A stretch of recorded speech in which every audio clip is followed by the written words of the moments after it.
Yes. Are we partners? Hey, pillow talkers. Hello, my pillow talker. Or Orikins. Hello. So yeah, welcome back to another episode of Love, Sex, Art with the Ori clan. House of Ori, guys. Pillow talk. Yeah, so you're welcome now. I read this book almost every night, and it's Horses Make a Landscape Look More Beautiful by Alice Walker. If you don't know what one, why? Cut it out, yeah? So, I'm going to read a little something for now. Love is not concerned is the title.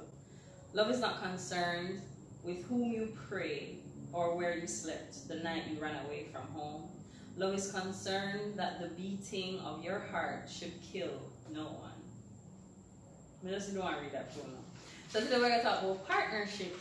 Right? And you know how it goes already. We're just going to share all our different perspectives from where we are at, right? We're not preaching nobody. We don't know much. We know a little, and we just preach from our Ori to yours, yeah? So, here we go. Here we go. Yes, here we go. So partnerships, what is it? Where there, enough structures exist when it comes to partnerships, right? First of all, the situationships, To the codependent ships. To the All polyships. those ships sink. You know? yeah, the monogamous ships. To the transactional ships. We're not To the fuck ships. Holy ship, right? So, Koji them, you know what's that? I guess. Yeah, man, go through. Koji them, I'm going to start off and kick out the team.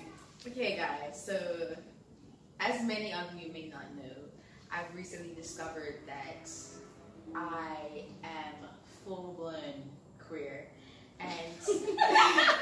and being queer is something that is still a little confusing to me, but it's a good confusing because I feel empowered to feel confused in my queerness and slowly discover what queerness means to me, you know?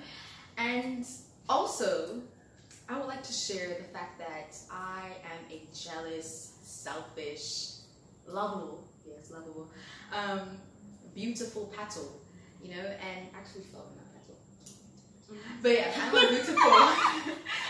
beautiful, jealous, selfish flower, and you know, I just want to really dig up the roots in my garden and understand why am I so jealous and why am I so selfish.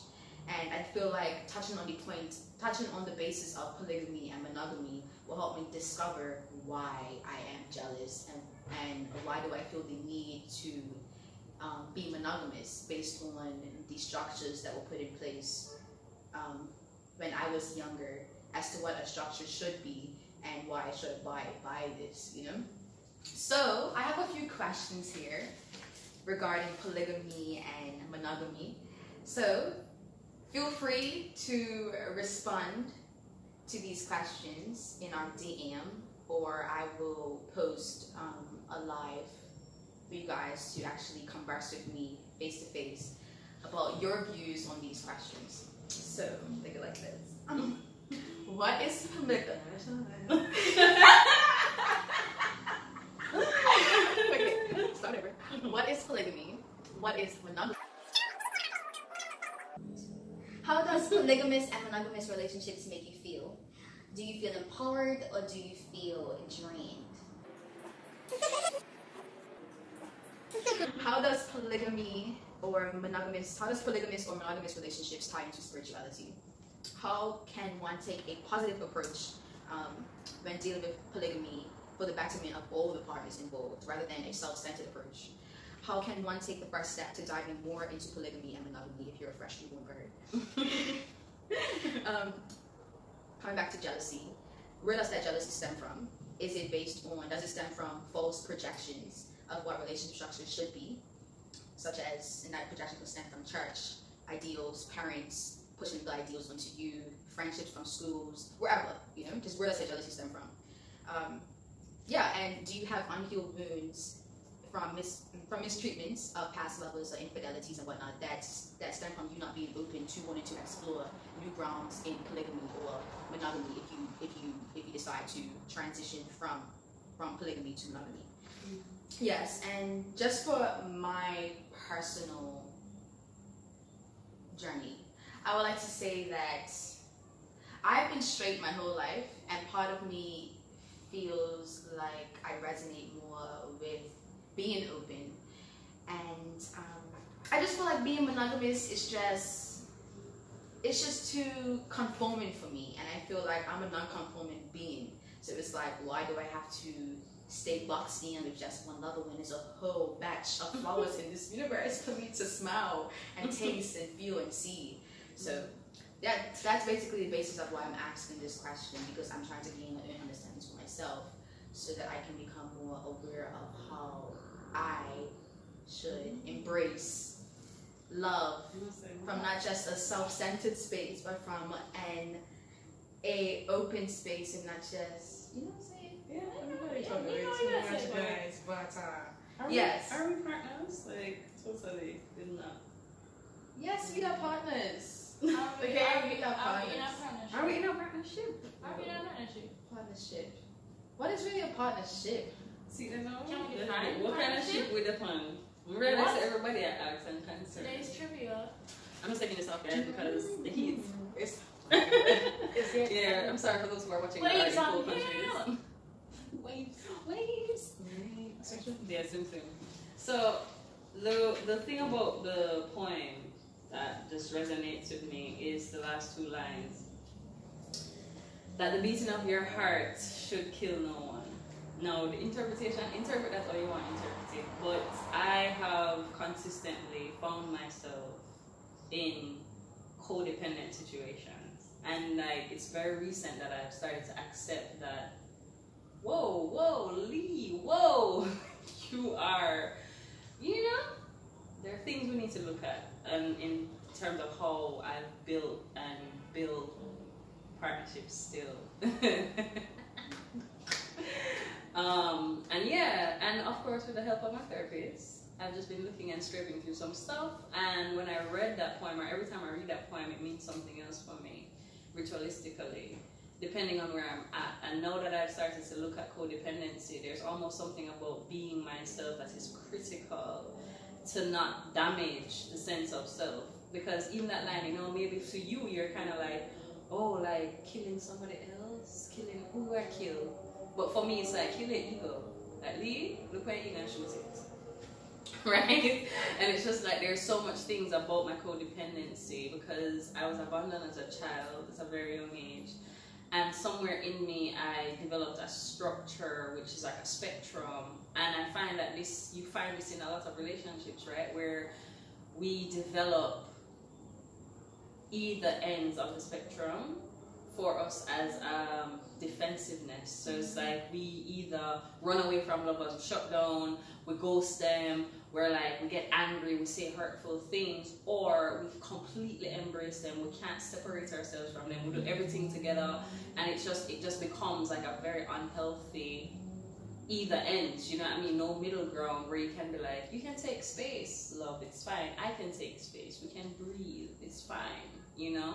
And so a huge part of that is looking at myself and kind of going, what does that mean for me? The beating of my heart. I'm alive, I am here, I am kicking, I am in awareness of myself.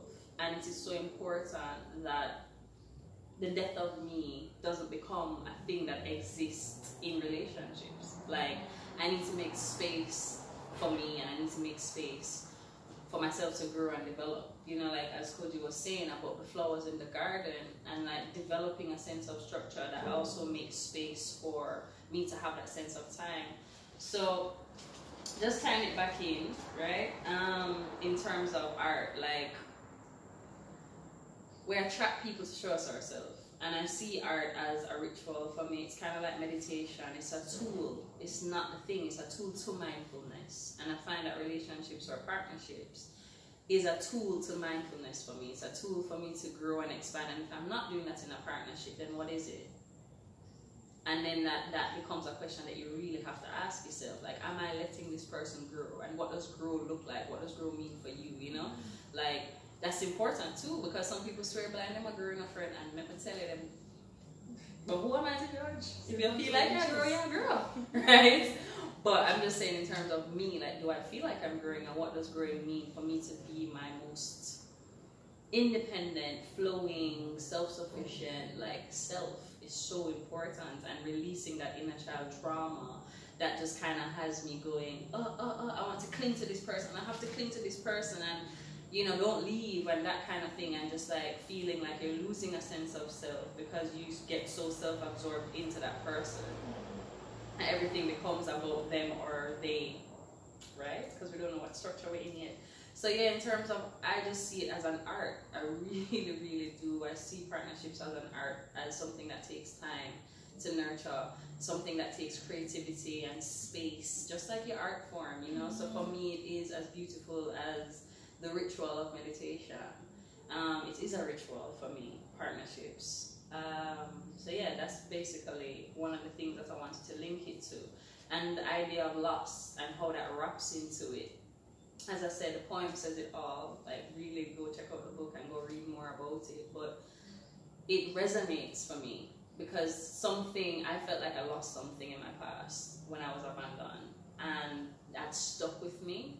And even now, I'm learning to like loosen my grip on how I build partnerships and not lose myself, because loss becomes a huge thing that you're also terrified of dealing with, and so you develop a sense of codependency where you're just like, I can't let go, like there's no space to breathe. So I just think that's my 2 cents, yeah, or 10 cents. But boom bang, yeah. Well, I think that person there would like you to read the poem again. Okay, the person in the back. Right this up. Okay. Right this up. Alright, just for you. Just for you. Okay. So the poem name. The poem. Love is not concerned. Right? It's not concerned. Love is not concerned with whom you pray or where you slept the night you ran away from home. Love is concerned that the beating of your heart should kill no one. And we hear the congregation say, Amen. Hallelujah. Thank you so much. So Faye, what's up, G? Oh yeah. So funny enough, today I went on the road, guys. I was in the world. But anyways, yeah, I was seeing like a lot of exchanges happening, you know, with like vendors or just like persons exchanging words, and I just saw.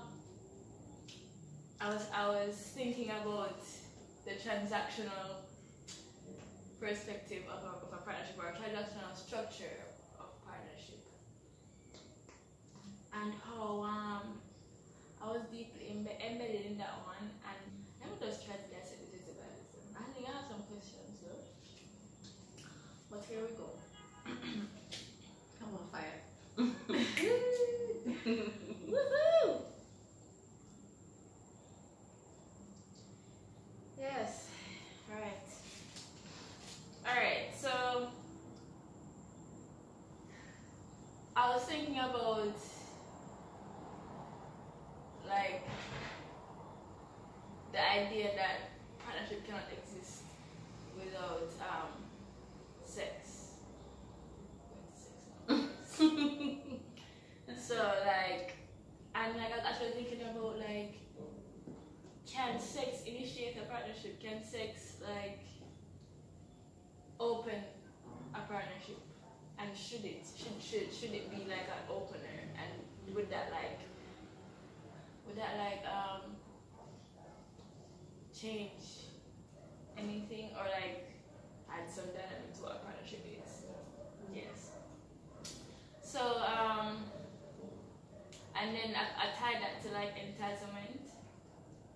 sense because okay, so we had sex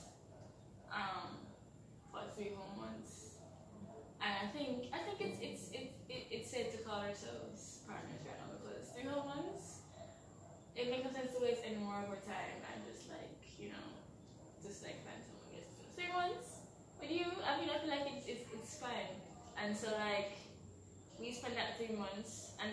Sometimes kind of like one person just highlights that it's 3 months, so I think you owe me something. I think it's just like, why not just like pursue this? We're already here, you know? And then later down the line, we're trying bucket toe, I end up in a relationship, sideways situation, a whole situation. But it's just like, where transition comes in is,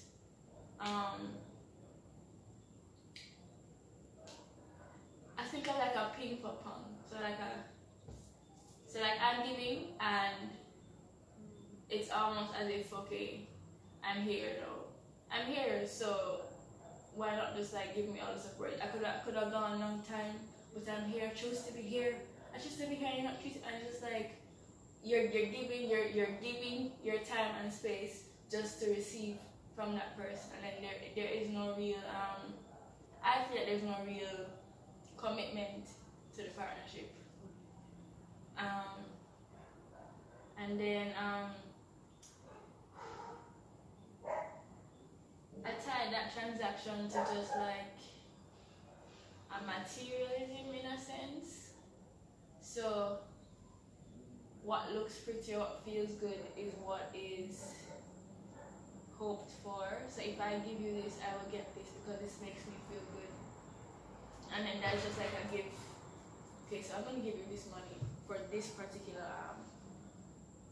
this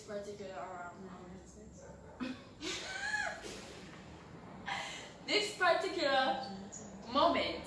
Let me just stop this. So if me and you have sex, right? You may have sex, and it's just like it was so good, and you want to tell the person it's so good, and then saying, all right, so since it's so good, give me this. And that's all. Sometimes that's all that's happening, and it just becomes. It has a whole line of things that doesn't need to happen. So it's just like, okay, I'm giving you this sex, so it's just like you owe me everything because it's the best sex you've had in your life, and you don't really gonna get good sex like this. So you just stay secure in this sex because I just like whoa sex. Sex fucks everything. Especially when you don't understand it. Yes. When you don't sit in something as ritual, it has a way of just. I think that's serious now. 5 minutes. No.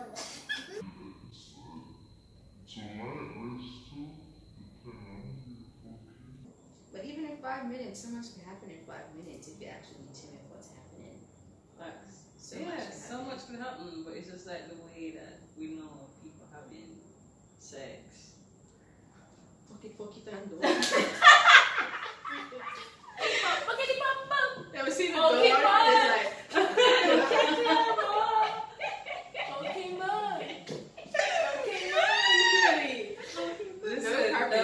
no, we're not doing it. The sex is not for free. It's not free. It's not free, brother. Right? It's not free. You're always giving something, and it's like, do you want to give cash? Like what Afia said, right? It's like the transactionality of it is just like, and the entitlement. So that whole exchange is like, tell me, if it's a sex you want and it's transactional, let's have a conversation about it. And then also when you have a conversation about it, don't just be like, but I told you. I told you that I don't want a partnership, but you're still laying down there taking the sex. What do you mean?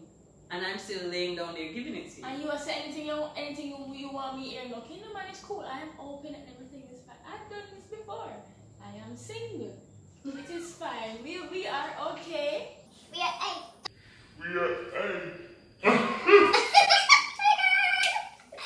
Triggered. Sorry. I call triggered.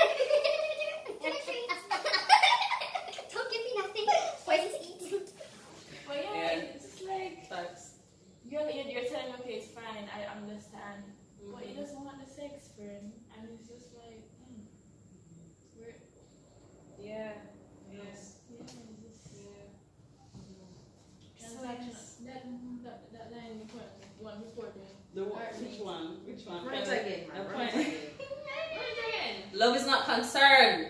Not concerned. Right? Love is not concerned with whom you pray or where you slept the night you ran away from home. Hold up. Stick a pin. Home. What is home? Is home even built yet? Where did you sleep? What tools did you use? Do you even know the tools you use? You want to talk? Where did you sleep the night you ran away? Where did you sleep? And why is love tied to that? You're not from home, you know. But you don't know what home is. You run from yourself?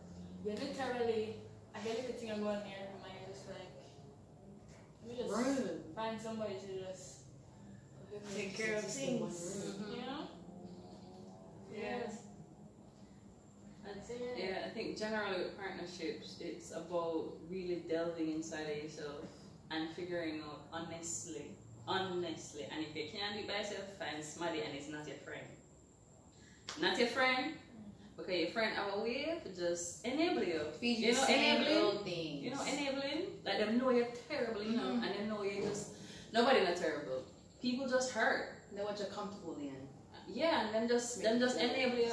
And anything you tell them, remember your friends will also give you comments based on what you're telling them. And so sometimes you have a way of fabricating the perspective from your projections. You don't have a clear, because you're not talk the whole thing. You tell the friend them what you want them to hear because you want them to tell you a certain thing, right? So friendships kind of have structures like that, right? And it's just like, are we in a partnership?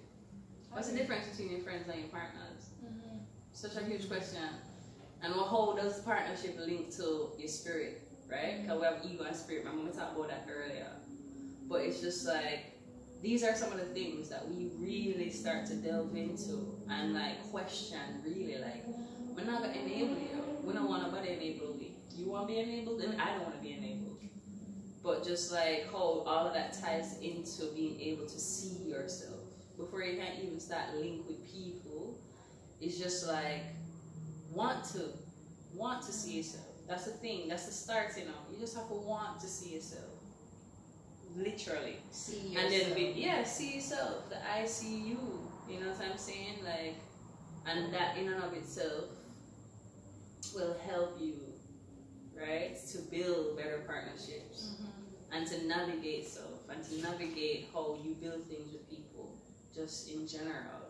Yeah?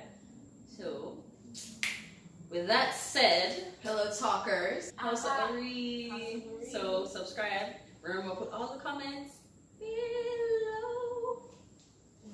Down there, so. Right down there, so. Right down there, so. We love you. Thank you. Thank you.